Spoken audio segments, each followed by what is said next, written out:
morning, everyone. Welcome to Coffee with the Mayor and City Manager. I'm Mayor Cal Sheehy, joined by City Manager Jess Knudsen. Good morning. How is everybody? Good. Excellent. Thank you for being here. Today's Friday, September 6th. We're glad to have you all here. Like we normally do, we'll go over some of the hot topics that are going on in Lake Havasu City, give you an update on any of the projects and things that are going on within our community, and then we'll answer any questions that you may have on anything that we covered or anything else that might be on your mind that we didn't cover. So we'll start with what's on top of many of our citizens' minds, and that is the Unisource rates that we are all experiencing.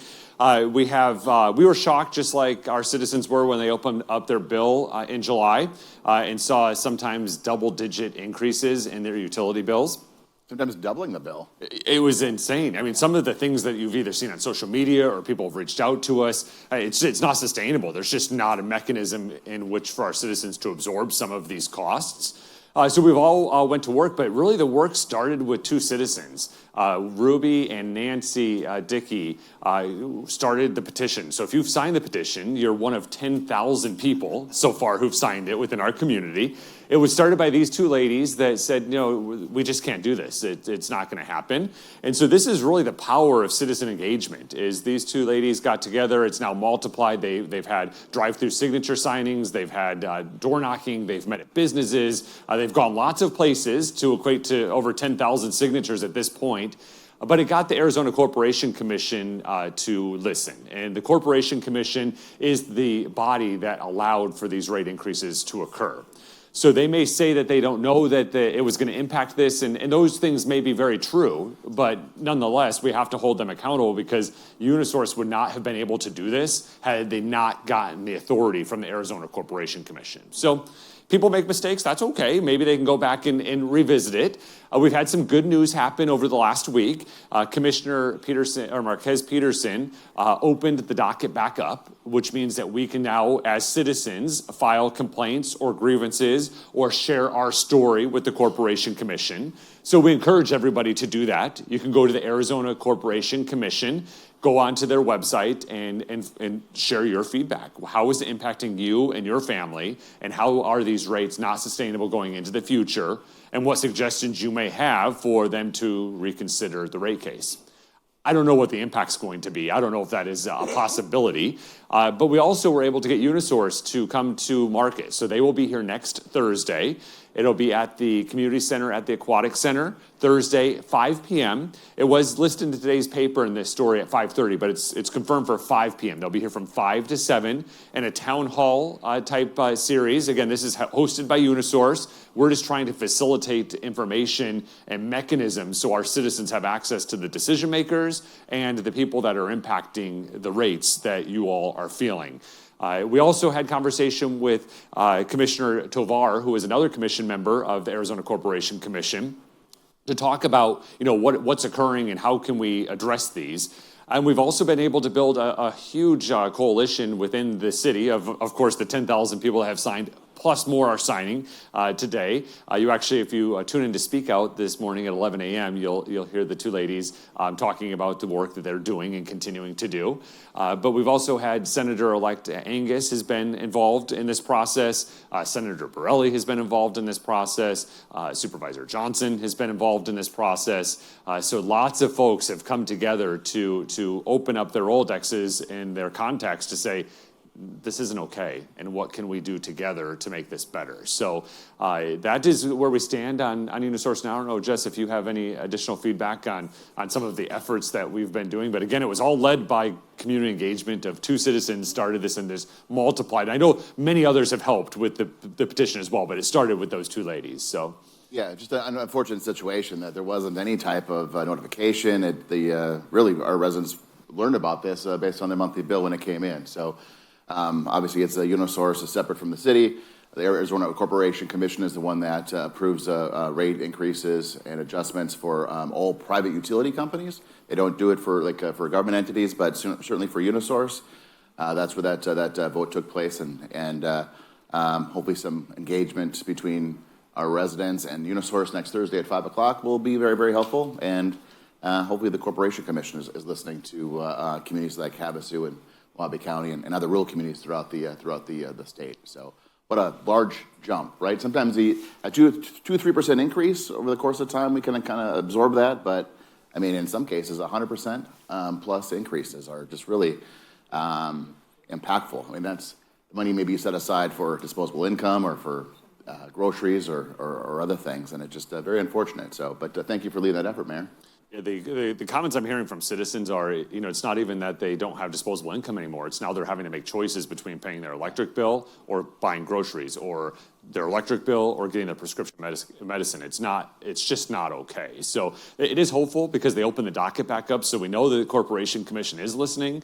I just don't know what the purview of the ability to make those changes are, but we'll see and we'll keep pushing. But we're one of the 10,000. So we're doing this all together collectively as a community to move forward. And real quick, the Corporation Commission, because it sounds all official, which it really is official. It's a quasi-judicial governing body, but it's elected by the citizens of Arizona. It's a 5-member commission, and it's one of the statewide offices. So it's a statewide office similar to the governor's office, the treasurer's office, the attorney general's office, the state superintendent of public instruction. So there's 5 members, and we all do vote on them collectively as citizens of the state of Arizona. So just keep that in mind when November comes around and we go through the election process.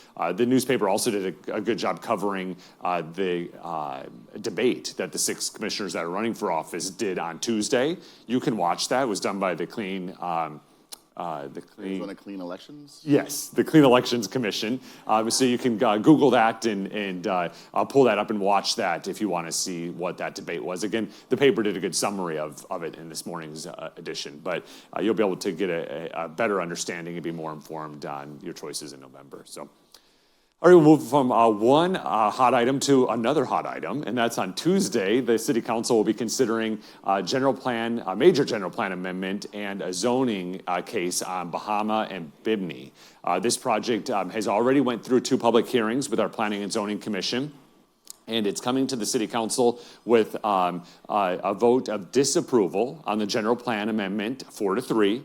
And disapproval of the zoning case 7-0. So it's not coming forward with very good recommendation from our Planning and Zoning Commission. And this is an area over in the central area of our community off of Bahama, basically in between Bahama and Industrial. There's about 15 acres of land in that area.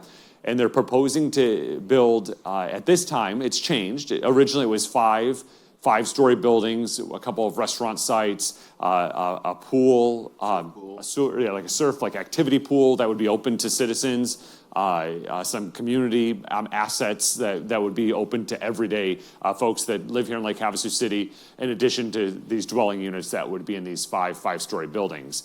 As you can imagine, lots of opposition from neighbors and citizens around the neighborhood, in addition to just opposition from citizens in general throughout our community.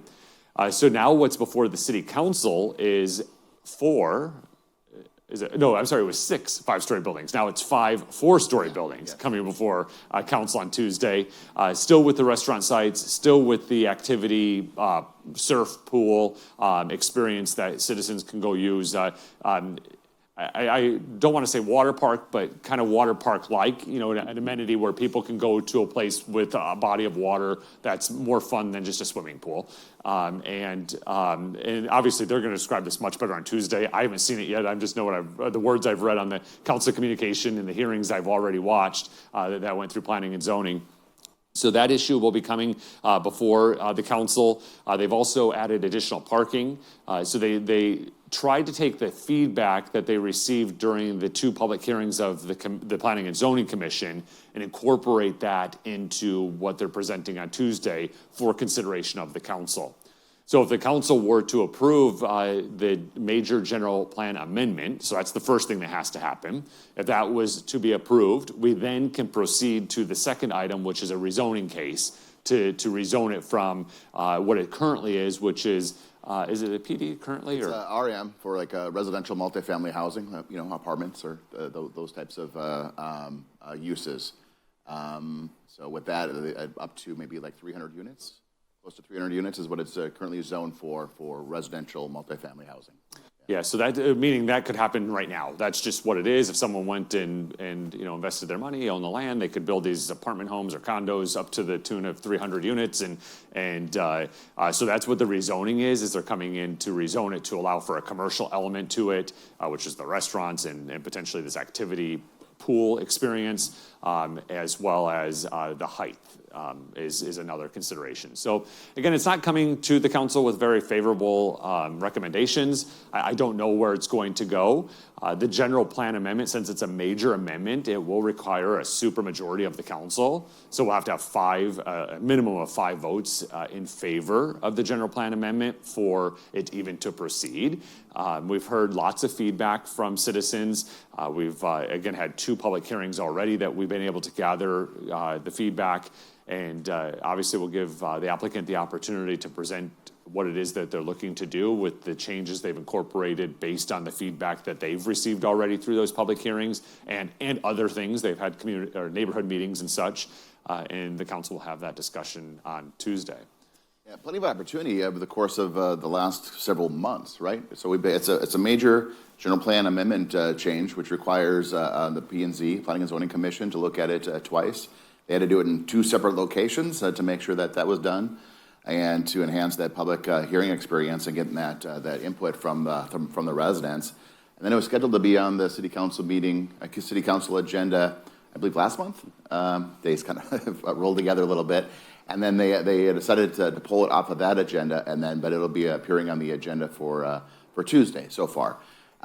So it's just one of those examples of the importance of one of these kind of prolonged experiences with a conversation that takes place. Gives us plenty of time, right, to do the research, engage the neighborhood, engage the residents about projects such as this. But yeah, it'll be coming back to council for the first time on Tuesday for that determination. So there's been 4 or 5 newspaper articles on it, lots of conversation that's taken place on social media and throughout the community.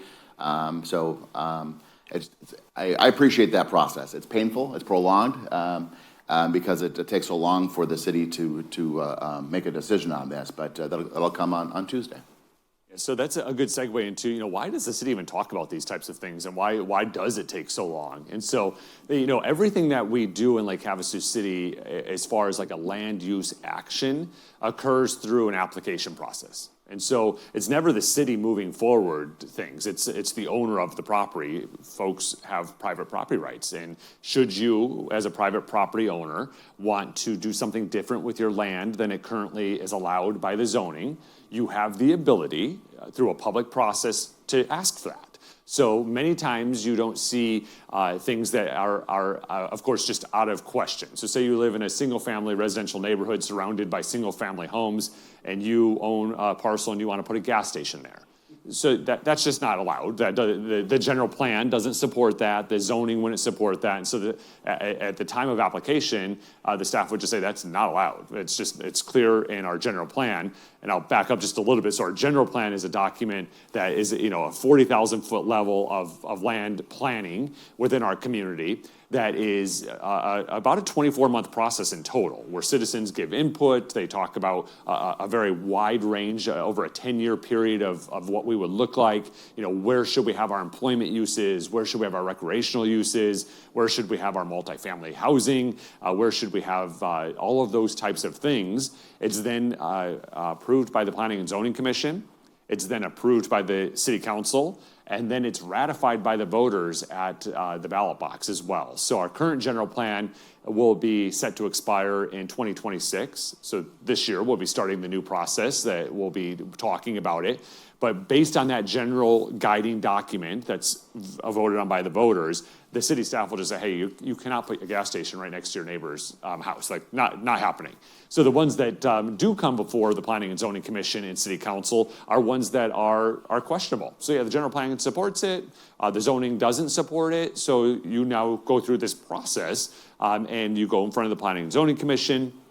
They'll make a recommendation to the City Council, and then the City Council will make the final decision on whether that land use can be there. And we use the same document. So we use the general plan. Is it supported by that general plan, which again, the voters voted on and also gave all the input on all land uses within our community. And does the zoning generally, is it generally supported by that particular neighborhood that it might be in? So again, that's a real 101 level of it. It gets a little more complex than that, but just from the general plan is kind of the big picture aspect of, like I said, the bubbles of where commercial, residential, industrial uses are. And then the next layer down, right, is that zoning, which is much more finite in terms of density, units, and more particular when it comes to that type of use. Even the planned development or the PD zoning we refer to is very specific. If you wanted to build that gas station, you're going to have to show the council through the zoning process and the Planning and Zoning Commission where the parking lot's going to be, where how the access might work, if there's a drive-through, what that queue looks like. So that the general plan is just kind of that we want this area and this area and that area, and then that finite view. We get into that zoning. So it gets a little complicated, but certainly I like the point because I hear all the time within the community about the city keeps on rezoning all these properties, making all these changes. It's the applicant. So I think in the time that I've been here for the last 7 years, I think once, maybe twice, the city has initiated a rezone and that was with regards to the downtown area, right? It was more about kind of a district change that took place. Just like if you want to build an RV garage on your property or maybe an extension of your existing home or patio or something like that too, you file an application with the city and then goes through the process, make sure it meets code, it's going to be safe, and then the city approves that. But the city didn't build that RV garage or go through that process for you, but it's private property rights and how that works out as we go through all that too. So it can be a challenge, what that looks like from that vein. And as we are growing, just naturally, people think that the city is pushing us to grow. What the city is doing is we're managing the growth based on the general plan that was adopted by the voters. So if we have no plan, we really would be in a bad position with roadways and public safety and recreational opportunities, all of the things that the city does. But as we're growing in the infilling, several years ago, we might have vacant lots next to our home. And so now those vacant lots are filling up with people that have built homes, that they have owned that land, and now have built homes, and so our neighbors are a little bit closer to us. So we get a few more code enforcement complaints because people are closer to us now. Or we might have to wait through a cycle or two at a stoplight, and that is not acceptable to us. I understand all of those things. And so how do we manage that growth? We need to manage the growth of the folks that are coming here, because the land holdings that are there, when you are driving throughout our community and you see a vacant parcel of land, it's owned by somebody. So the city is the owner of some property. We generally have the larger awkward swaths of land that are in incorporated neighborhoods, but yeah, and some vacant land. Obviously, we own parks and facilities for infrastructure, yes, and things like that too. But yeah. But the majority, when you're driving by and you see dirt, that's somebody owns that. A private person owns it, and just like you own your house, and they're going to do with whatever the land is allowed to when it makes sense for whatever it is that they own it for is going to happen. So some people own land because they want to build their retirement home here, and they're starting to do that. Some people own land because it's in a family trust, and they want to eventually have that investment grow for their family. I mean, there's lots of different reasons why people have whatever it is they have, but our job really at the city is to manage that growth. And the way we do that is through the general plan document, our zoning regulations, the public hearings we have when any of that is set to change, and then feedback. So we'll be doing a lot of feedback, as I mentioned a few minutes ago, through this general plan update process, which we encourage anyone that's interested in that to participate. It's open to all citizens to be a part of it. I was fortunate enough to be able to be a participant in the 2014 process that was adopted in 2016, and I learned a whole lot about land use and what the driving factors are, what the motivating factors were for a community as a whole. But when it comes to growth, our job is managing it, not making it. So and that's kind of where we're at. So, but we take all the blows. So when it comes to the land use change, why do you vote for an apartment home, or why do you allow this, or why do you allow that? Again, the private property rights, and we try to balance all of those different things. So from my perspective as your elected mayor, when it comes to housing, that's an area that we see a lot of concerns from folks throughout our community. So I have and will continue to support all types of housing, So I'm open to whatever an applicant brings forward, whether it be apartment homes, condos, single family, residential estates, mobile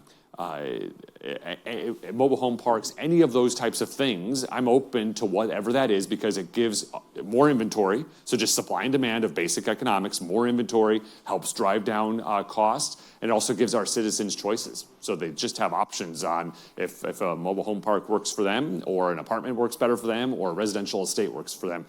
Whatever that is, it's a choice that they have and an opportunity. So I'll continue to support those types of efforts as we work through and help manage that growth. Again, guided by the general plan that's adopted by the voters. So want to move over to road construction? Sure. All right, you take the lead on road construction. That's my favorite topic. Road construction is something that we all love when it's completed, right? So, but right now they're asking for everyone's patience as we go through the process.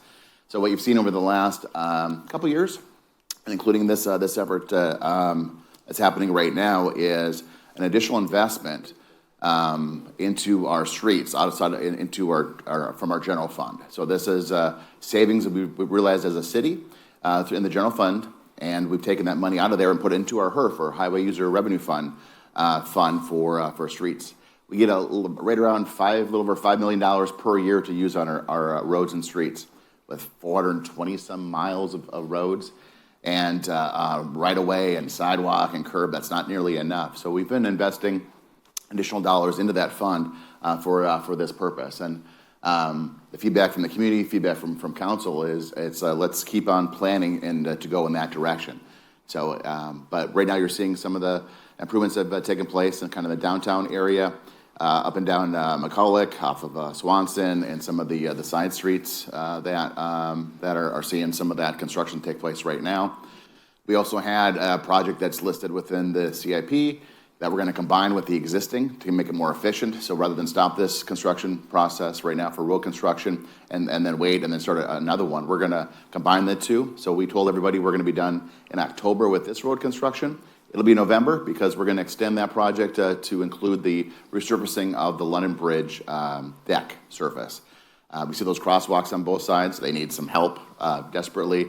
So that we'll resurface the top of the London Bridge, the deck portion, and then the areas that immediately surround that. So lots happening, and it's important that we're not just doing the asphalt. But we're ripping out the asphalt, called a milling process, so it all comes away. We're trenching and putting in new utilities. So for every dollar we were spending on roads, we're spending about 50 cents on utilities underneath that road. So we don't want to put a new road on top of old utilities. That doesn't make any sense. And then at the same time, we're encouraging the Southwest Gas and other private utility companies to fix and repair all of their utilities at the same time too. So let's get in there. The trench is open. It's cheaper for you. It's a better process for everybody if we can get everything brand new underneath and then put that nice finished product on top of that. So that's what's taking place right now. And again, appreciate everyone's patience. We get in our routines, right, where we always take this road to the store. We always take this road to work. It's okay to take a right and take a left and then go down a separate street to get to where your destination is. But again, when it's all finished and all said is done, then we'll be real happy to kind of see that product. And then after the asphalt, we'll come back and do like a preservation type application that goes over the top that kind of seals that road. So if we're going to invest all that money into that asphalt, we want to come back and make sure it's preserved in a way that and sealed in a way that is going to extend the life of that product as well too. So we'll do this and get this all completed, and everyone's going to be grumpy and then happy. And then next year we'll do it again. We'll have more grumpy folks and more happy folks at the end of the day. So what we hear from this is that's great. There's a lot of road construction, a lot of time and money and attention that's being spent in this particular area. What about my road? What about this road? What about that road? So as you scratch the surface on on the road construction, people are eager, and rightfully so. Our roads need more attention than they've received in the past, so that more of that will be coming, more investment with a fiscally conservative approach and saving the dollars and setting those aside to use on our roads is going to be very, very important moving forward. So, yeah, lots more to come. So the painful part that we're experiencing right now is all of the underground work. So in the downtown core area, it's all of the underground work where it seems like every day, or you could even go into the store and one road's closed and you come out of the store, that road's now open and a different road's closed. So it's happening that quickly. That's the annoying and painful part, but that'll be coming to an end pretty quick. And then the mill and fill is really smooth. So when this is all done, this particular project, we'll have a completely new roadway system, mill and fill all the way with all underground utilities from about Javelina Cantina, the entrance to London Bridge Beach Park, all the way up to Acoma. That would have been done in like the last, 24 months or so. So it's going to be a really nice addition, including the offshoots. So like Mulberry, Swanson, Riviera, all of those types of roads as well. And then we'll start, as just said, where we do have a priority to try and get into the neighborhoods as well. And so we're trying to do a small portion of neighborhoods, but the majority of the money spent on the roadways that we drive on the most and that we drive the quickest on the most, the boulevards and the avenues, the busier streets, higher traffic count, from our perspective, that's a higher priority when it comes to the list of roads to be addressed. So Acoma, the balance of McCulloch, maybe Oro Grande, where we're seeing some of those impacts. For decades, we've talked a lot about chip seal, right? And chip seal is a really cost-effective way of maintaining our roads moving forward. We can do that for about $3 a square yard, sometimes a little bit less, sometimes a little bit more, but over the course of time, it's about $3 a square yard. When we start talking about the milling and the filling of the asphalt, we're talking about $35 per square yard. But this is a product that lasts for a much longer period of time. And then over the course of many, many years with the chip seal, again, a very cost-effective way of maintaining our roads. But we talk about milling and filling, and then the importance of that is you remove the asphalt and down to the base, and you put new asphalt down. When you do chip seal, you're doing a chip seal on top of a chip seal on top of a chip seal on top of a chip seal, and then here you see it can only last for a period of time before you have to go in and rip all of that out and start fresh. So we need some attention applied to our roads, and the residents have spoken, and we're listening. Chip seal still is going to be here. Still going to be part of our mix. It's still part, right? But you can. But after a certain period of time, you have to do. It's a balance. You can't just keep doing the same thing over and over again. Chip seal is one tool in the toolbox. 100% that will continue, yeah. And we've used other slurries and other seals, and so we're using a variety of things now to make sure that we can get to more roadways in a more rapid pace, and it's worked. And so the investments that the council and the city has made over the last 2 years will continue, and we'll just continue to do more road work. And again, thank you for all of your patience. There was an article in the paper, I think maybe Monday of this week, about a raised median on Highway 95, and so then some of the comments went to, well, they just redid Highway 95, and now they're going to tear it up and put this up. I don't know who the they is, but it's Arizona State 95, so it's a state highway system, and it would be federal grant dollars that would put this raised median. And we do all of these things with balanced and planning. Some of these documents that we're planning on or planning with are 10, 15, 20, and 25-year plans. And so when some of the things come together, it sometimes doesn't always make sense, but let me assure you that we've gone through the process that it made sense for the time being. So, for example, Highway 95, we jumped the system. It was unconventional how we got Highway 95 done, and it was really through the leadership of Representative Biasucci and Senator Borelli and Representative Gillette that we were able to get direct appropriation funding from the state. That's never happened before. There's a ADOT transportation plan, and there's a 5-year plan it gets put on, and then it's programmed out, and all of these things. For projects across the state. The whole state, yeah, and everything has to compete by region and district. So, so unconventional. So we got Highway 95 done, that's great, but then that thwarts the plans of some of the federal safety highway safety projects that might have already been in the works. So when it comes to a raised median, yeah, it would have been ideal to do it at the exact same time, but it didn't allow it because of the way that we jumped the line to get Highway 95 done. And so... And with the median we're talking about, it's not ripping up that road, right? And I think you made the point, I think we need to prolong that point, is that we're talking about years into the future. So you read the headline in the newspaper, and maybe you don't subscribe, so you just see the headline, 95, medians are coming to Highway 95. Yeah, maybe in the next 5 to 7 years. I mean, that says you're making the plans now to take a look at that closer in future years.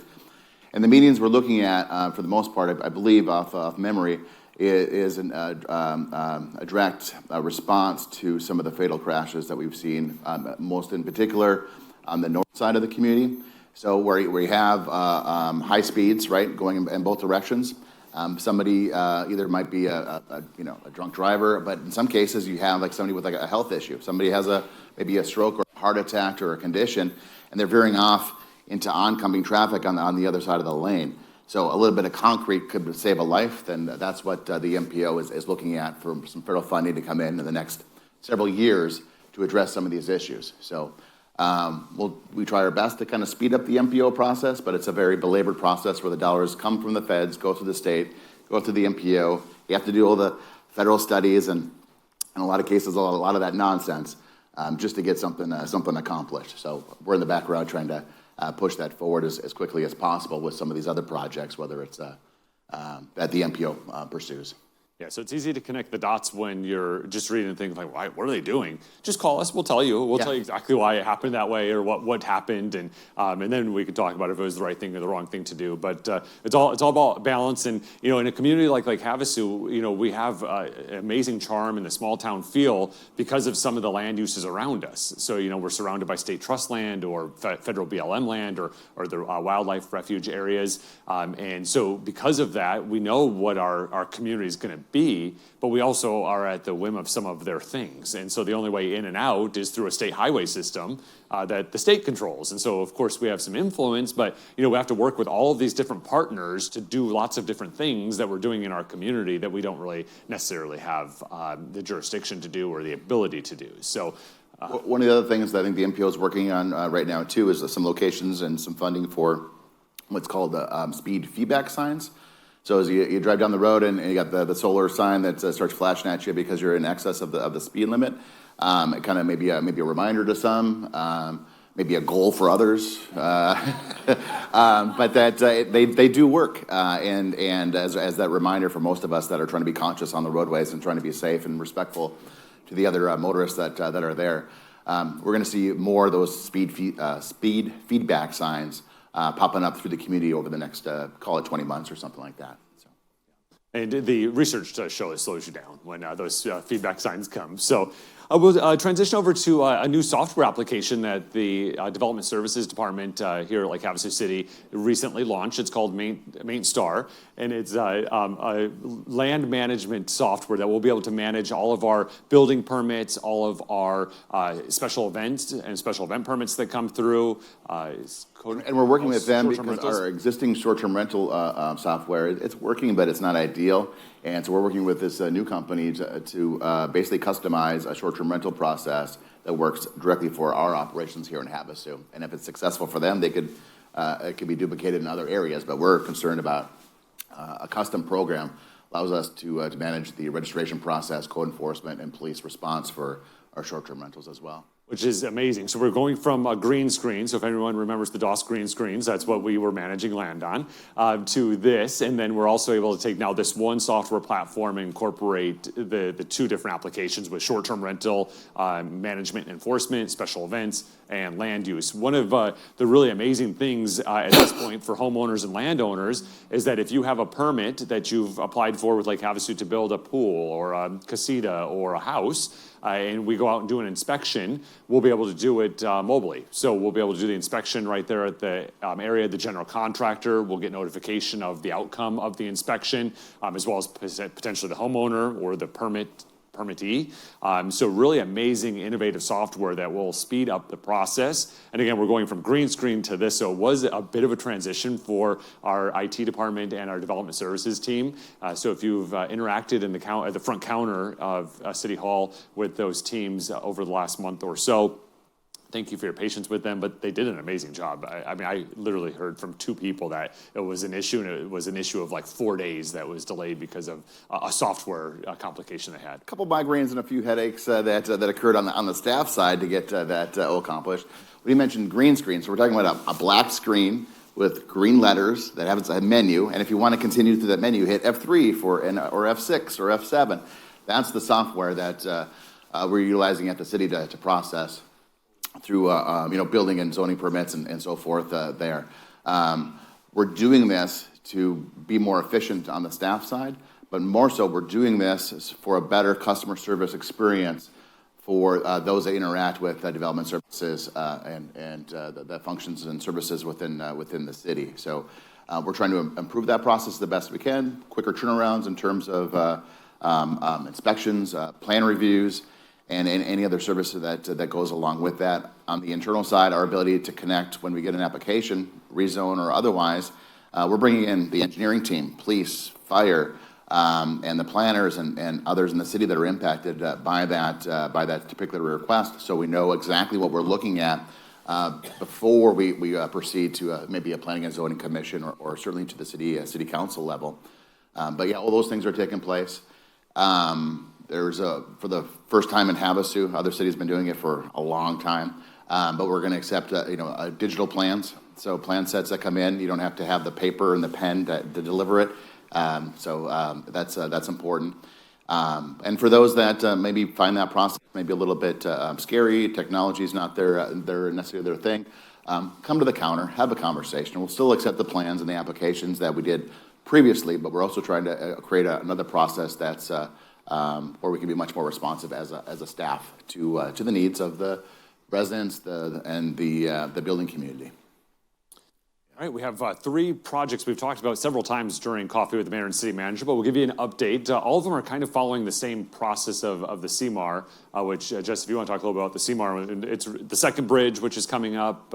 It's the Downtown Calais project that's underway right now, and then it's Fire Station 7, which will be coming up as well. Yeah, so CMAR is an acronym for Construction Management at Risk. We've spoken about it a couple of times over the months and years here at the Coffee and other venues. The first CMAR project that was done in several decades, I think the North Treatment Plant, wastewater treatment plant, was the city's first CMAR, and then we took some time off, took a vacation from CMAR, and then reintroduced it on this project right here. So we're standing within the courthouse. So that this was our first CMAR, or Construction Management at Risk project that the city has done in several years. It's a much better approach. Typically, historically, traditionally, you'd hire an architect. They'd go through all the design, get to like a 95 or 100% design plans, and then we'd stop the process, and then we put out a RFP or RFQ to get a contractor in place to bid out what the architect designed without their input, and then we get a price from them, and then you got so you got an architect eventually, and then you got a contractor eventually, and then we go through the process where the contractor doesn't agree with what the architect said, so then you have a change order process and a very old way of kind of doing things, very linear, and there's no interaction between the architect and the contractor during the design process, which CMAR is the opposite of that. So we bring in the design team, and then immediately we're out there pursuing proposals from the construction team. So we get maybe like a 10, 15, at the most 20% design with the architect, and then we bring the architect and the contractor in the same room. We lock the doors and tell them to figure it out, and then we hold the contractor at that point to a guaranteed maximum price with that contract. So we're not worried about the change orders on the back end unless we see something that we want to do in addition to it that we initiate and we say that we want to, this would be a good idea if we did something along those lines. So we lock in the price. The contractor is in the same room with the architect.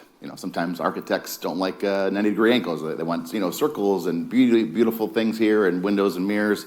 And the contractor says, "Yeah, we can do all those things, but it'll cost you $1 million extra." And we go, "Never mind. We love right angles." So those are types of conversations that take place. A very kind of whimsical and big picture way of kind of describing it, but essentially we want the architect and the contractor in the room while the design is happening. So every time the architect comes up with an idea, there's a price associated right away. And if the contractor can't fulfill its promise, then they eat that. They're the ones that are paying for that excess. It's not the taxpayers or the city that's fronting any mistakes or anything along those lines that take place. So yeah, we've done that on the courthouse. We're doing that on the second bridge, the construction of the second bridge, and we'll be bringing a contract for the design to council in the October timeframe, which is coming up quick. And then we're looking at Station 7, second bridge, and Downtown Calais project is a little bit different, but we're taking on the same type of approach with that as well too. So. So Second Bridge, October, if you're interested in that, stay tuned for the public hearings on that process and what that looks like. The final feasibility study has been published. That's available on our website, I believe. Yes, you can go to the website and then the feasibility study. So there's a few articles in the newspaper that talked about, oh, here's the design for the second bridge. That's nowhere near the design for the second bridge. We haven't even started the design for the second bridge. Earlier, we talked about the general plan, which is like this big picture, understanding of what the community looks like, and then to get to the rezone of what the technical details and look like. Real similar here. That feasibility study is that general plan, that big picture concept of what it might look like, where it might go. There's no costs that are associated with it specifically that we can peg our thoughts and dollars to. But it gives us a general idea and it starts that conversation. So soon when we get under contract with the design team, you're going to see exactly where that's going to go, down to the inch, and what the cost is going to be down to the dollar, and what that's going to look like, specifically when it's all said and done. So that process will start. Give us a couple months, and we'll get that ball rolling. Yeah, we talk about things for so long, sometimes I forget to go back and say some history. So the second bridge is fully paid for by the state of Arizona. So again, Representative Biasucci, Senator Borelli, and Representative Gillette were able to get $35.5 million in general fund appropriation from the state of Arizona transferred to the city to build the bridge. So the bridge is paid for based on those monies.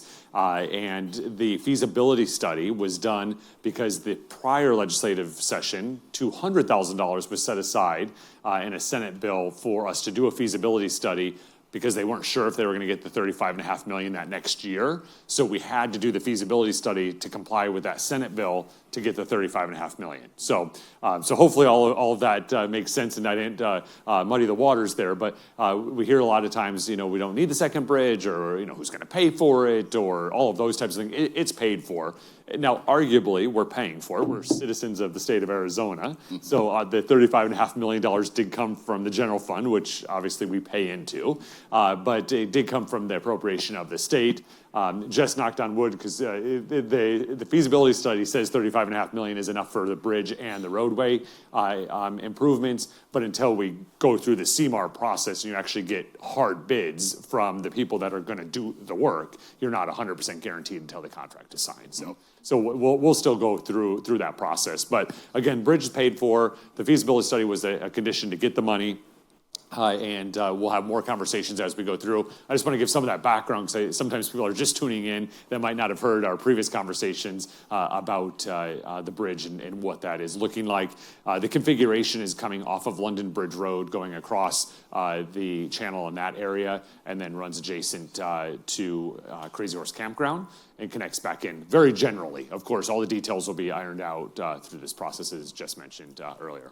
One of the projects that we've been talking about here is we call it the Downtown Catalyst Project, right? And then, and we saw a lot of dirt moving off Curio and McCulloch here in the last couple months. So that is taking place. A lot of people look at that and go, they see it with their eyes now. They're not just hearing about it from updates or newspaper articles or communications coming from the city.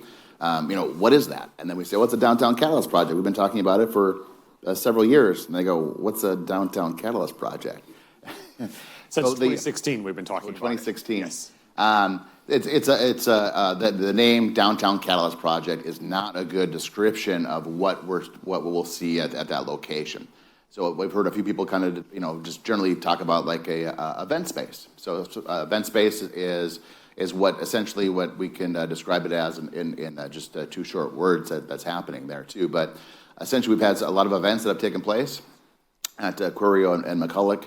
And we want to enhance that space to allow for better events, more events, and then more thoughtful ways of hosting an event in that location. So that's really what that's all about and what's occurring there. We're going to be releasing a video here shortly, maybe in the next week or so, and then an effort to solicit some ideas from the public. So Downtown Catalyst Project is a terrible name. Event space is just a filler for now, but what should we call it? And so we're going to be soliciting some ideas from the public on what we should call that space. If you do go on the website, you'll see some pictures of conceptual pictures of what it's going to look like when it's all said and done, and then maybe giving an idea of maybe helpful in terms of what should we call. Is it something that's descriptive of the area? Is it something that's that's maybe that pulls in some of the history of Lake Havasu and so forth. But really excited to kind of see how that works out. And then finally, on the soon-to-be renamed Downtown Catalyst project, the initial scope of work that took place there had a lot of different amenities.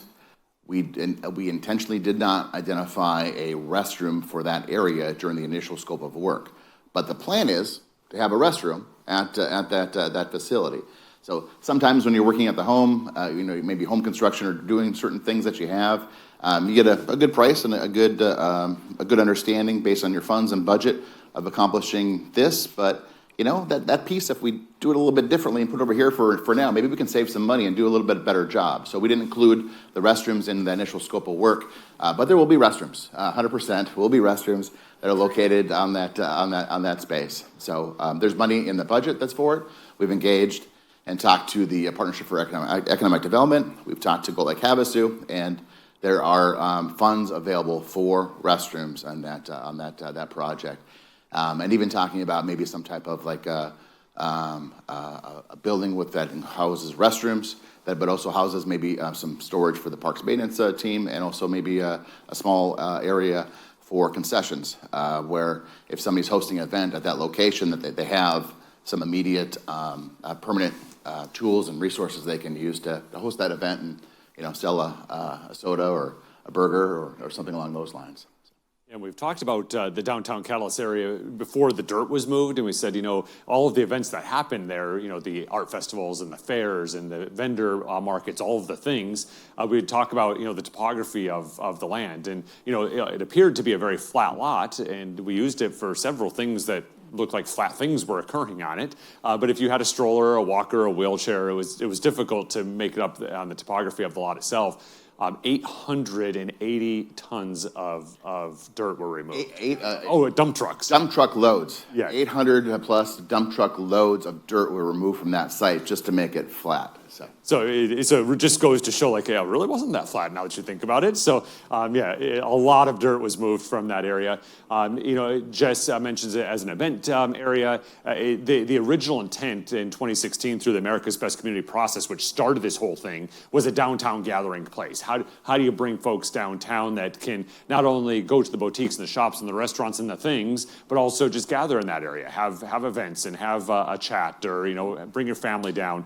The space was paid for with $1 million of the winnings from America's Best Community competition, an additional $1 million grant from Arizona State Parks and Trails through, was it the Heritage Fund or? Arizona State Parks, I don't know if it was a Heritage Fund, but it was a $1 million grant from State Parks. It was part of that. And then another $700,000 grant from WIFA. So a lot of dollars coming from contest winnings and from grants to pay for this project. And that's really kind of where we're at, is trying to limit the amount of local taxpayer dollars on the project as much as possible. So that's kind of been the goal as you work through this. Is like, what if we could get this entire area developed and a nice improved amenity for the public, whether it's an event or just a way to gather during the day, all paid for with limited or zero local taxpayer dollars. So that's been the goal, and so far it's working.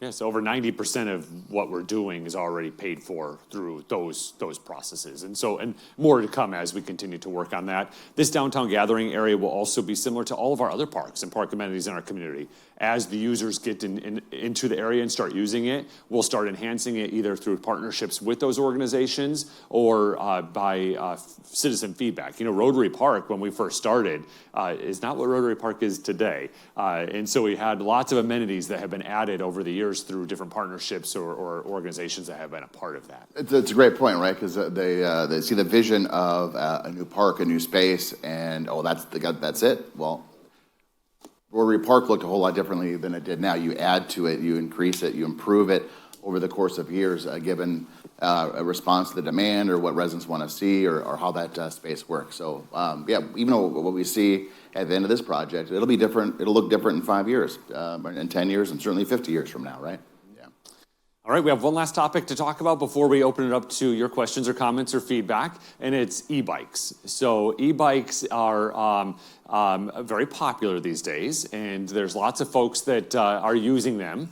and they are going really, really, really fast by you on a sidewalk or in the channel area or on the walking path on the island.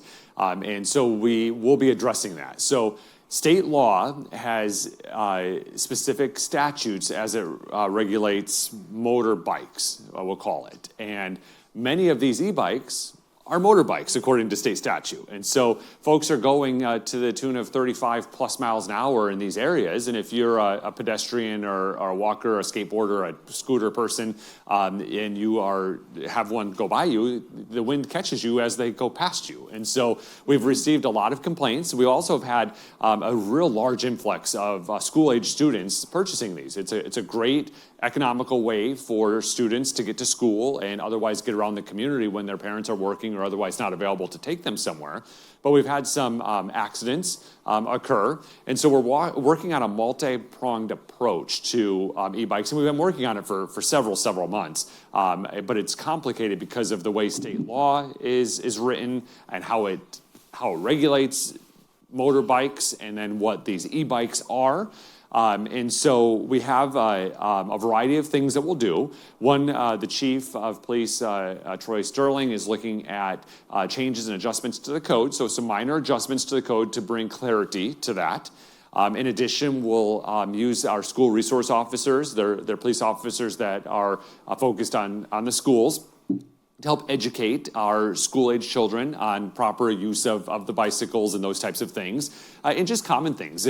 I happen to live above the high school, so I drive through that every day as the folks are getting to school. And there's folks that are riding their e-bike coming towards me on the same lane of traffic. Well, bikes are supposed to ride with traffic. I mean, just real basic things that you don't know, or maybe as a 14 or 15-year-old student, you might not feel comfortable doing. And so once you understand the laws and the regulations, some of it just goes away. And then just to recognize the speed. Some of it we will probably stop allowing e-bikes on the island walking trail. Regular power or self-powered bicycles, like regular bikes. So the complication, right, is we get into like the what language do you put in the code to identify what are these electric bikes? There's so many different ones. There's the pedal assist that just kind of help you out a little bit. And then you have the ones that are like 750 and 1,000 watt electric bikes that go zooming past you at 35 miles per hour. So we're basically we have bicycles and we have non-human powered bikes, and then that's really how we have to address it. And some of the conversations we had so far, because we started off with like a class 1, a class 2, a class 3, and it's like the technology has really just blossomed and mushroomed over the last couple of years, and there's so many different types that are out there. So non-human powered bikes. Yeah, so we'll figure it all out. We're looking for feedback from citizens. We've heard a lot of feedback from citizens that don't like e-bikes, but there's a lot of e-bikes, so there's a lot of citizens that like e-bikes. Sure. So we need to hear from that side too, to make sure that we have that balance, and we have an education effort that goes out. I don't think that folks on e-bikes are trying to make the pedestrians feel unsafe, but it's occurring, and so I think just by talking through that and putting some parameters on where and how those can be used would be very helpful. I mean, at Rotary Park, there's sidewalks that are 4 feet wide, and then there's some sidewalks that are 5 feet wide. There's some that are 6 feet wide, and so as you start going through the park, and if you have folks going past you at these speeds, it really does create an unsafe situation. So working through all of those challenges, there's more to come. Feedback from citizens, we're looking for it, and then of course it'll have public hearings as we go through the code.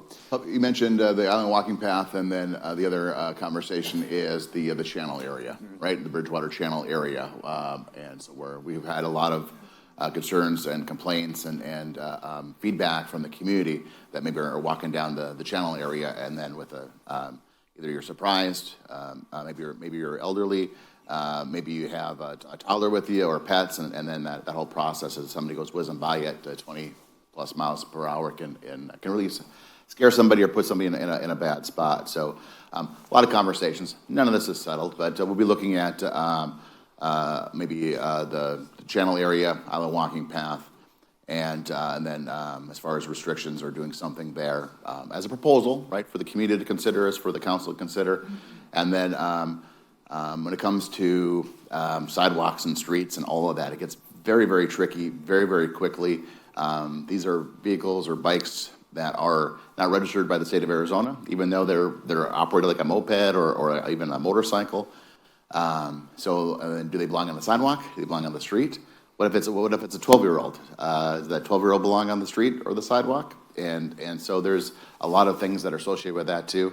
I think that component is best addressed through an education process, working closely with the schools and making sure that, and encouraging the parents the best they can, right, is to make sure we're teaching our kids the traffic laws and being respectful and being safe first and foremost. So. Yeah, and just to be fair and balanced, we talked about the youth, but there are a lot of people that have not ridden a bike in 50 years and decide to get on this bike and go 35 miles an hour. So just to be fair, I mean, it's not just our youth. It is a very complicated situation. So, all right, without further ado, we'll introduce first my colleague, Councilmember David Lane is here. Thank you for being here, Councilmember Lane. I'm going to give him the microphone. He's going to go around for questions, but I also would like to introduce, we talked about Nancy earlier. This is one of the ladies that has led the Unisource petition signature. So Nancy, if you could please stand up. We led with you. Yeah. Thank you. We talked about, you've missed it, but we talked about without the work that you and Ruby have done, we would not be to the levels that we are with the Corporation Commission and getting some change. So thank you. Oh, yes. Yeah. And thank you, Ruby, because I started it on my own. Yeah. And I was completely overwhelmed, and it was crazy. And she saw me struggle, and she says, "Hey, you want a hand?" I said, "Oh, thank you." Yeah. Yeah. Right. Yeah. No, you ladies have done such a great job. So thank you so much. So I just want to make sure. Maybe you're off the microphone, Yeah, so anything you're Councilmember saying Lane now will isn't being picked up. Yeah. Maybe if we have a chance. Yeah, give a second. Well, yeah, we'll get the microphone over to you. And I'll get it to you. yeah. To you. Hey, I just wanted to mention one thing. At 11 o'clock, I am going to be across McCullough on the radio with Paul Lavoie. This is going to go all across Arizona. I just found out today, with a lot of research, they have bought Tucson Energy. So they now service 711,000 citizens that they are gouging. And I also heard our 5 commissioners from ACC are on board at strategically looking through all the paperwork, which was just like Congress, stacks upon stacks, to see what they snuck in there. So, and I just found this out yesterday. So, thanks. Yeah, thank you again for your work. We appreciate it. Where are the petitions? The question was, where are the petitions at? Petitions. You can go to Bradley Chevrolet, Sam's Shooting Range, Change.org posters are on glass doors up and down McCullough. So if you have a smartphone, easiest thing to do, just snap that QR code, scan down. You do not have to sponsor.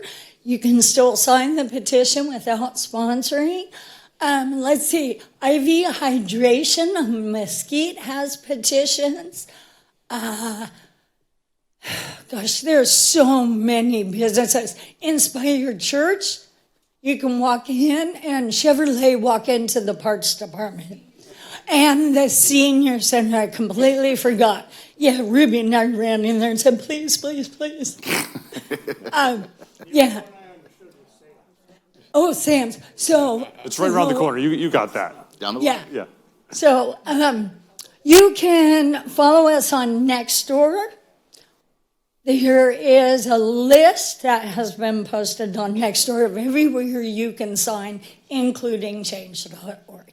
Thanks for your time. Thanks, Nancy. Thank you. Thanks.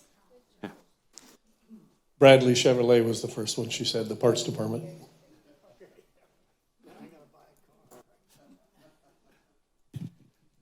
Hi, I really don't have a question, but I do want to make a compliment to the people at the city offices. There's a structure going up behind me, and I called in the morning one day concerned about if they were going to compromise my wall because they were piling like probably 6 feet of that dirt went onto the lot behind me. And it was handled that very same day. She called me back in the afternoon with an answer to my question. She took pictures, and I was really impressed.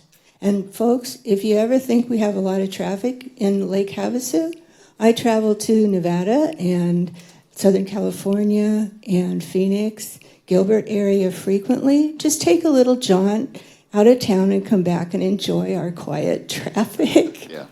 Yeah. And will they address the electric scooters? That's my biggest concern.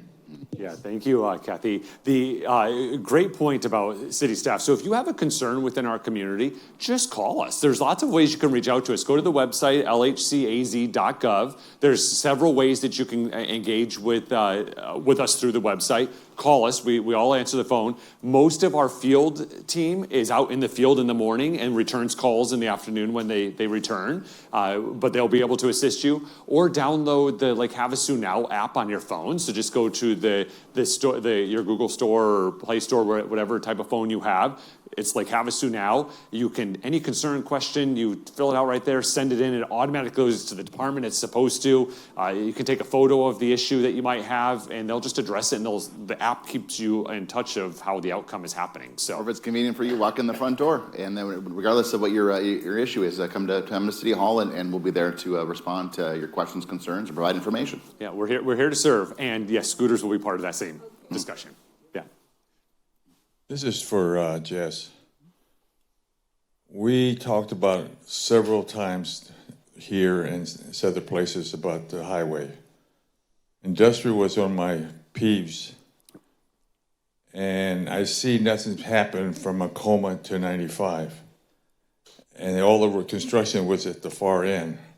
But that road needs a lot of treatment, and nothing's happened. I've called your office 3 times, you never returned my call. You sent someone else to call in your behalf, and his comment was, they're not going to do anything about it. Now, I want to know what we're going to do about that section, and we talked about it several times. And it needs work. You got these little small houses. They're digging across the roadway. The road is sinking, especially over there by the entrance of Industrial in 95 by the Circle K. That is a mess there. I wish you would take a look at it a little bit closely and see what we can do about that. This has got to be improved. There's so many trucks going down that road, and their ambulance and police, and now these big old boats are 40 feet long going down that same road. It just needs to be looked at more attention to. Thank you. I appreciate the comment and bringing that to my attention. You've reached out, and we've also traded emails, several emails. So that's important in terms of the interaction and response. So you'll always get a response from my office. If I can do it, I'll definitely do it. If with a phone call, email sometimes is a little easier to have a back and forth. You're talking about the road between 95 and Acoma on Industrial, that area over there too. So the response you might have got from one of our employees, as you said, we're not going to do anything about it. The translation there is that it's not in our immediate plans or our immediate budget through the CIP process. But we will address it. But it's not something that's on the top of the list that you're going to see a change take place or that being addressed here in the next 12 months. So 420 plus roads, miles of roads within the community. We try to stretch that dollar as much as we can in every area that we can. We try to address through a CPI analysis, our pavement index, what are the worst roads that are out there, and there's a lot that are in that similar type of condition. In the past, I think that you challenged me in terms of we've talked about in the past, but aren't doing anything about it. We've talked about Acoma quite a bit from 95, through Mesquite even, because there's what you're seeing is cracking there that takes place. It's called like alligator cracking. You see like circles of cracks that are there. That road is done. There's nothing that can take place. There's lateral cracking, there's alligator cracking, just potholes and Talking about a coma at MCC, like in that Yeah. 95 MCC, that area, not. Yeah. Oh, yeah, I'm sorry, that way, from 95 on the north side, Oklahoma through that area. We'll also talk about the north side of McCulloch. You're seeing some of that lateral and alligator cracking and so forth. We get it. There hasn't been enough of an investment throughout the years into our road system. So our HERF funds, the funds we get through the state, that we all pay vehicle registration and gas tax and otherwise that we fund that, we don't get enough money to address our roads in that vein. So we're saving money on the back end, squirreling away those dollars so we can invest more money into our roads. So we'll get there, sir. But you're not going to see that addressed. Just being honest with you, you're not going to see that addressed in the next 12 months or close to it. But we are trying our best to identify the worst roads in town and spending the dollars that it takes to make sure that we have sustained road network within the city that we can look at that 10 years from now and continue to preserve it and make sure that we're doing something as fiscally responsible and as effective as possible. When it comes to, we hear a lot of times that construction companies are cutting in our asphalt to run utilities one way or another. That does occur. That's what we're trying to not have happen down in the core area downtown, which is causing some of the pain right now.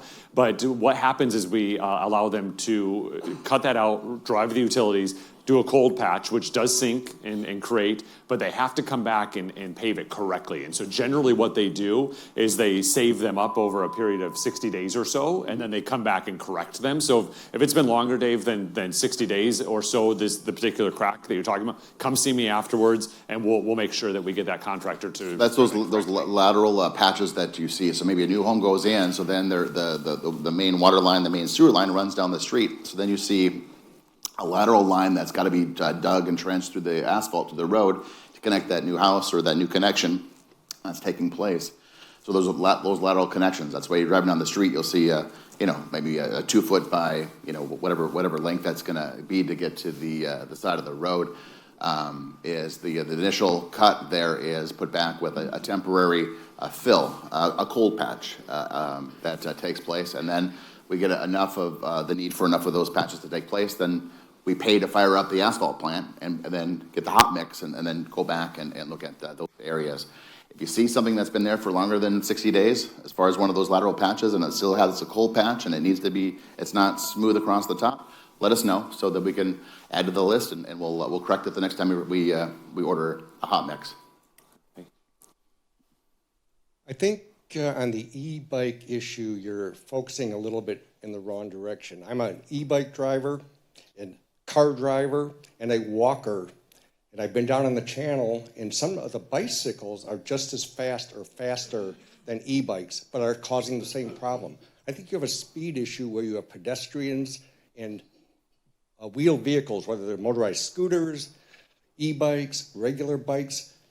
You have a speed problem. Maybe you need some speed limits in certain areas, but also when you're using an e-bike for commuting, not in the channel or the bike paths, I sure wouldn't want to take a bike on a coma between the highway and Mesquite where the windies, people can't stay in their lanes as is, and the sidewalks are very empty. So I will ride the sidewalks, rarely run into a pedestrian, and of course I'll yield to them, but sometimes it's an irresponsible rider. But maybe look at speed limits, like on the channel, 5 miles an hour. Whether it's a bike, an e-bike, a scooter, whatever, keep pedestrians and vehicles or devices at a reasonable speed to each other. So my thoughts on it as a person who does all of it. Yeah, no, thank you. It's the one you're brave to ride the sidewalks on a coma. Yeah, those mailboxes and the way that goes, geez. But beyond that, on the channel area, it would be both. You'd have to dismount even your pedal bike and walk it. But one difference between an e-bike and a regular human-powered bicycle is the noise. You do hear a bicycle, but I do agree, speed is part of that issue. So. Yeah, but that's the comments I'm hearing from citizens. So, but points well taken. If I can, real quick, we're trying to look at this at all angles and looking at what other cities, how they're addressing it, some of their successes, failures, the right ideas, the wrong ideas, and trying to understand this to the best of our ability before we put words on paper and then open up for community and public response. One of the things we talked about was just that, like speeds. So then I talked to the police chief, Chief Sterling, and say, okay, we need an officer out there with a radar gun. He goes, I don't have enough officers on the street, Jess. What are you talking about? We talked even like the feedback signs that we just talked about earlier. Do we put up something up there that just allows for people to be respectful and honest, so they know how fast they're going or not? We've also talked about, you can have a human-powered or non-human-powered bike, but maybe at certain areas that are posted, maybe you just get off your bike and you walk your bike through that area. So all those thoughts are part of the conversation that's out there. But we want to do something that's respectful for the walkers, respectful for the e-bike enthusiasts that are out there. And we don't want government overreach to the extent where we're putting in all these rules and regulations that really can't even be enforced. So that's something that's super important as we talk about that as well too. So doing our best and really appreciate the feedback. If others have comments about electric bikes from one perspective or the other, please keep them coming. Thank you. I just wanted to ask a question about the Bahama area. My first understanding was that this is like a private resort where people would, I don't know if they buy into it or rent it for a week or what, but then something was mentioned about it being apartments or condos or stuff like that. What exactly is coming forward in that area? Great question, and I don't know the answer myself. So I've watched both public hearings, and I've heard everything from a short-term rental hotel experience to condos to apartments, and that's just in the two public hearings that I've heard. So I've also heard that this water park experience is open to the public for something, and the restaurants would be as well. So great question. Stay tuned to Tuesday, and that'll be one of the first questions that I'm sure myself or one of my colleagues will ask. So, your favorite subject. Your favorite subject, code enforcement. Mm-hmm. Yes. Yeah. I'll be right back. Yeah. It needs to be revisited. The rules, the way they're written now, there's just too much leeway. I went and talked to code enforcement, told them the problem, and I was told that I can either learn to live with it or move. Now, if you said you can't have a gas station next to a home, I have an auto, truck, boat repair, welding shop, scrap or wrecking yard next to me, and nothing gets done. So What's the answer? Sure. Yeah. So after come see me or Jessen, we'll get the specifics of your property and we'll look into it. But generally what's happening with code enforcement is we have a reactive approach to code enforcement. So a citizen has an issue that they believe there's a code violation, they would contact us and we'll go address it. Now, the challenge with that is that there's no way for us to stop. So once the code enforcement complaint comes in, we have to take it all the way to closing the case, whether that's rectifying it, making a decision that it's not a violation, going to court, whatever that is. Because all of our citizens enjoy private property rights, it sometimes can be long and laborious to get through that whole process to the end if you have to have it be a court case. Now, we have been slowly, based on citizen feedback, like you just gave here, the pendulum's been swinging, where people are asking to be a little bit more proactive. And so they want the city to be going out and seeing code violations and addressing them as they should. We've done a couple of things that way. So last year, December, well, I guess about 18 months ago, we updated the code where we defined what a junk vehicle was and what the requirements were. So currently you can't have a vehicle that's not operable on blocks, not registered at your house. To be insured, operable, and registered in order to qualify to not be a junk vehicle. And that can't be within eyesight of the front of the property of the street. Hasn't for years. So it's got to be operable. It's got to run. It's got to have. It's got to be registered with the state of Arizona through the DMV process, and it's got to have insurance. Otherwise, it's defined as a junk vehicle. So we'll learn more about your situation afterwards. In some cases, you're going to have properties that in our neighborhoods that are causing issues in one way or another for you. And in some cases, those vehicles that are in the front yard or otherwise are legal. They meet all the different requirements. In some cases, you're going to have a property where that resident is going to be in violation of the code. So the first thing we do is when code enforcement makes contact with that based on a complaint that comes in or a concern that comes in from a resident, is we're looking for compliance. We might start with just a phone call. Sometimes that phone call, when we call and say, hey, did you know that you have this violation that's occurring on your property? They go, oh, I had no idea, or you know what? I need to get rid of that. Thanks for giving me a call. Sometimes that works. A lot of times it doesn't work. So then we follow up, and then we give them 30 days to come into compliance, and then we'll start ramping up a little bit. Then we'll be sending out a letter saying that you need to take a look at this and address it. And if there are continue to be violations that aren't addressed, then there's a citation, fine, ticket that is issued, and then that has to go through the court process. And sometimes when it gets to the court, sometimes the judge says, you know what, pay the fine, clean your property, all of this, or they say, you know what, there's some circumstances that are taking place, medically or otherwise, and I'll give you another 6 months to clean it up. So that's out of the city's, in terms of our process for code enforcement, that's kind of out of our hands. But it's important for us is we're not hammering the resident on the first issue, right? We're trying to get compliant. But what that does then is it extends the time for that first phone call or email to the city about a violation that's taking place. It's like, all right, I called the city 2 months ago and still nothing's happening. It's happening. It's at an approach that we've taken through the code process to make sure that we're trying to get compliance to the best of our ability, and then that hammer eventually does come into place. So we can talk more about it because I'm not sure if the violation is within the code or outside of the code, and we can figure all those things out.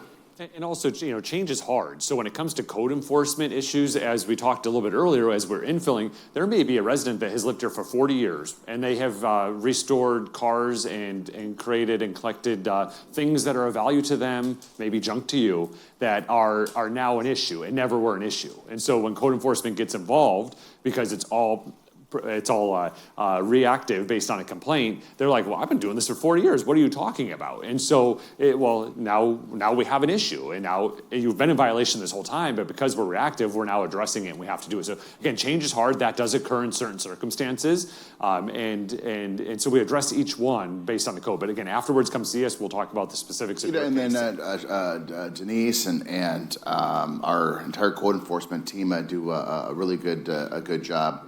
That's out there. And a lot of circumstances that take place when we first make contact with that property owner. A lot of times, and I'm not saying this is the case, but just more telling the story on the code enforcement side, some of the things and challenges that they deal with is maybe there's something that medically that has taken place. Maybe somebody just experienced a health scare or a medical issue with a stroke or a death in the family or something along those lines. We also run into a lot of mental health issues. So we reach out and have a conversation with somebody about their property, and it's clear that we're not going to be able to have a conversation back and forth to address it to the satisfaction of the neighbors and the neighborhood. So there's a lot of things that do take place that are happening in the background. We have resources that we try to reach out to and bring to the table to help the resident in that situation, but ultimately, obviously, to address the property issues as well too. So there's a lot. There's a lot that happens. Yeah, James? My main question involves the general plan 10-year update. What if the citizens in the vote don't approve it? What happens?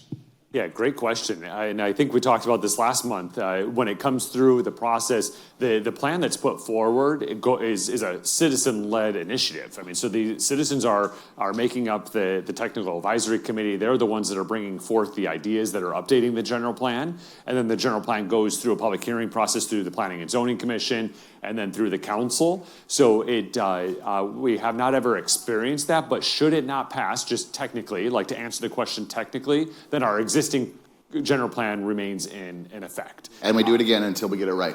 Yes. So we listen to the residents and then respond and update the general plan in a way that our residents would vote for or that they would support. But again, it's all led by citizens, so it's just not a thing that has happened to us because it's led by the community as a whole. So. Good morning. Okay, Edna Owen, and my concern is, I've been here for over 30 years, and your general plan and the height limits, even in the residential area, if they want to go commercial, there should be that 2-story height limit. It applies to the house, why not to the business? I mean, it's getting to the point that if you moved here for the lake, pretty soon you won't be able to see the lake because of the hotels and the businesses that are building now on the shore side. So I think exceptions have to really be looked at more closely. And I think you need to expand the area when you're discussing a particular property, not just 4 doors down. It needs to go to the neighborhood. It affects everyone, not just the people that are 4 doors close, or, you know, your view that you paid a lot of money for, and now you won't be able to have it. I'm sorry, I'm echoing. But I hate to see our shoreline go away, and I know BLM land is giving more and more to the city. You know what? The original plan was that would stay all natural. We wouldn't have 4-story hotels going in, that now you look and guess what? I don't see the water anymore. Yeah, I can drive to Rotary, but you know what? That's packed. I love Rotary. I love our town. I'm just a little concerned with the height concerns. And I think a lot of variations need to say no. I mean, that's not a bad word. And it seems like our city is not saying it. And it's time for us residents to say, you know, son of a gun, stop. No, we don't want it. Yeah, we're going to be 90,000 people. Stick them up off a cherry tree. I don't give a damn what they can see up there, you know, but don't take my water away. I mean, the new development now out at the Riviera, oh, good, we get to see all those houses now when we drive up the highway. It just is taking our community. It's taking our soul, to be honest with you. We moved here for this great, great place. Yeah, I don't want frickin' Phoenix traffic. I don't want LA traffic. And I just want our city to stay nice. And we can do improvement without ruining it. Don't stick commercial in the middle of residential. They don't belong there. Put them where they belong. You know, it's zoned commercial for a reason. It's zoned residential for a reason. It's zoned multifamily for a reason. That was our plan. We need to publicize it more, and people need to be more aware when we're changing our plan. Okay? I don't know how any of you feel, but yeah, you have new houses. Maybe the businesses that are bugging you, maybe they were there before your house. It's like Chino. There were cows there. People built their houses. Now they made the farmers take the cows away. No, no, no, no, no. Stop. No, no, no is the word. I have to unpack a lot of things you just put there, so I'm gonna try real quick. So you're so your point is well taken. So I am fighting for the soul of our community. The small town feel is a responsibility that we all have to continue to perpetuate within our community, especially as we have new folks come in and the infilling. So some of the things that you had mentioned along, like hotels along Highway 95 and some of those areas, that is the plan, has been the plan forever. It's never changed. And they didn't ask for height exceptions. So we could say no if that was the case. Now, there is BLM land that's protected that will not be used for things other than public land spaces. But there is a lot of state trust land, particularly around the island, that eventually the trust, their whole being is to get the best value of the property for the trustees. There's 12 of them, including K-12. That's in the state constitution from 1912. So that's going to develop at some point. So it is all in the plan. Now, when it comes down to one example, especially someone that's been here a long time, like you and I have been, Edna, is when they took down the theater building. So they took down the theater building in the village in anticipation to build, at that time, I believe, Homewood Suites was approved to go in that location. They had some technical engineering issues to not do that. However, when you're heading on Highway 95 at this point, you're coming from the north end of our community, heading south, you now have a beautiful view of the bridge that you never had before. So that's just recent when they tore down that building in 2012, 2010, whenever that was. So now if this person, again, has private property rights, builds again a 30-foot building, which was there, we won't have the beautiful view of the bridge, and we'll have the folks that moved here in the last 10 years saying, you took away my view of the bridge, and they owned it. So, I mean, just case in point, like, people own the property. No is a great answer. And you talk about no commercial in residential areas. Mr. McCulloch put commercial nodes. One of the most successful is up on Jamaica and McCulloch, where there's several commercial businesses that are within our community. Another very successful area is Shemawavy in Jamaica. Several commercial type areas.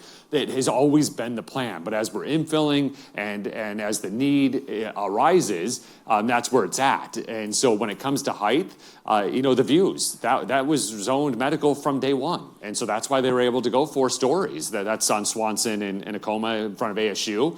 That they didn't ask for an exception. There was no ability for us to say no.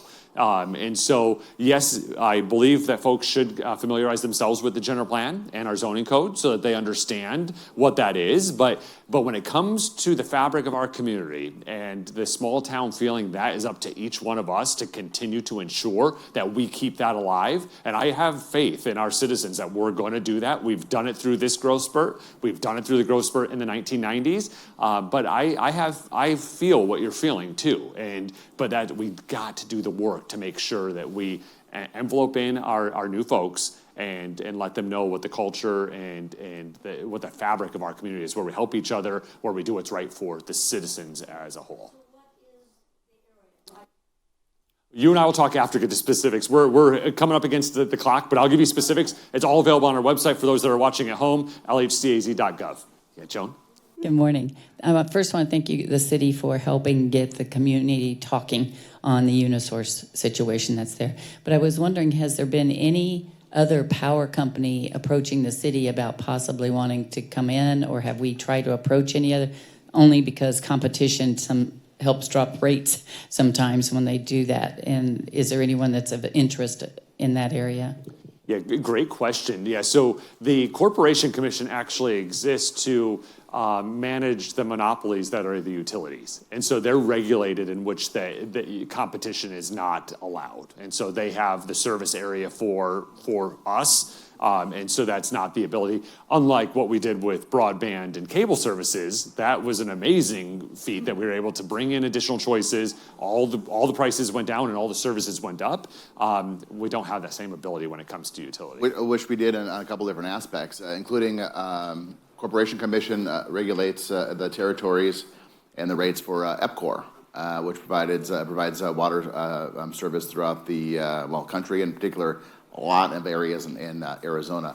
They're subject to the Corporation Commission regulations, but as a city, we can't compete. There's areas on the north side of the community where we have property owners that are saying, I want to build a home, I want to build a small business, I want to develop the property in that manner. They can't because they don't have the water to do that. And EPCOR says they're not going to serve them. They come to the city and say, could the city serve us? We'd say we'd love to, but we can't.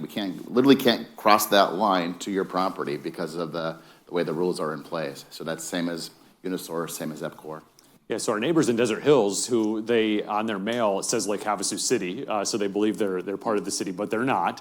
They have EPCOR. EPCOR services their water area, and so they reach out quite often, and they have challenges that we just can't assist with. There's one area of industrial land within Lake Havasu City, kind of out by Lowe's, next to Lowe's in that area. You wonder why it hasn't developed as the rest of the frontage has.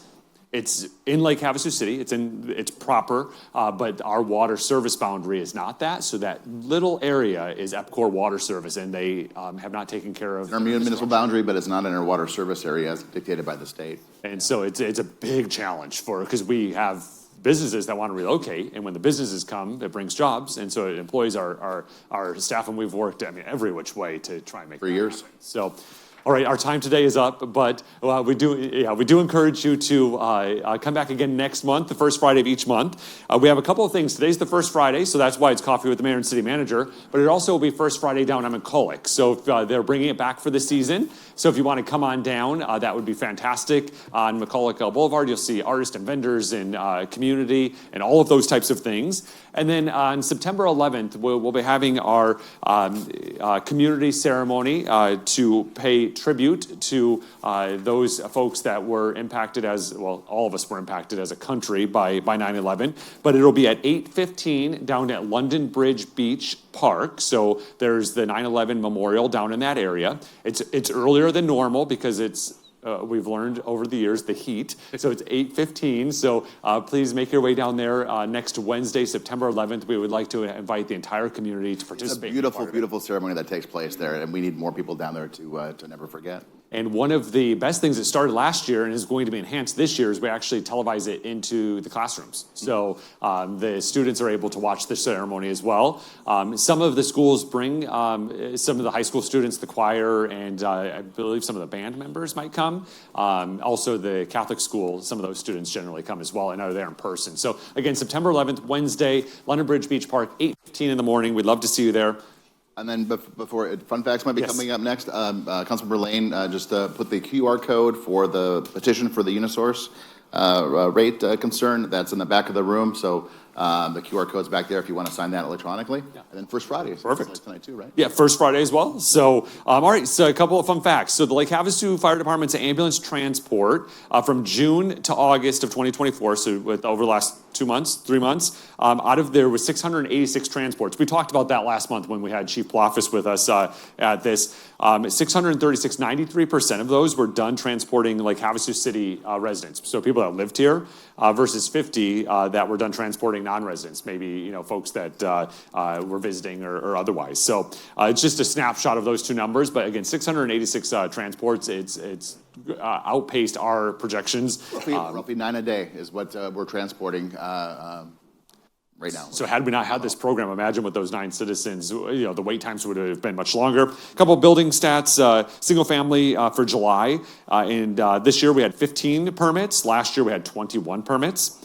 And then fiscal year to date, so July 1st through September, or I guess August 31st, we had this year 15 versus 21 last year.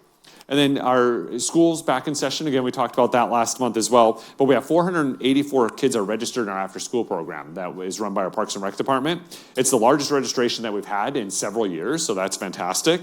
And it hasn't taken our new Parks and Rec director, Gabby Vera, which hopefully you'll all meet one day, to assess the situation. She was able to create 150 additional spots pretty rapidly, so real nimble to make sure we took care of the needs of our young citizens. So again, we'll see you next month. Thank you so much for being here. We'll be here afterwards to answer any questions you may have. Have a great day. Thank you.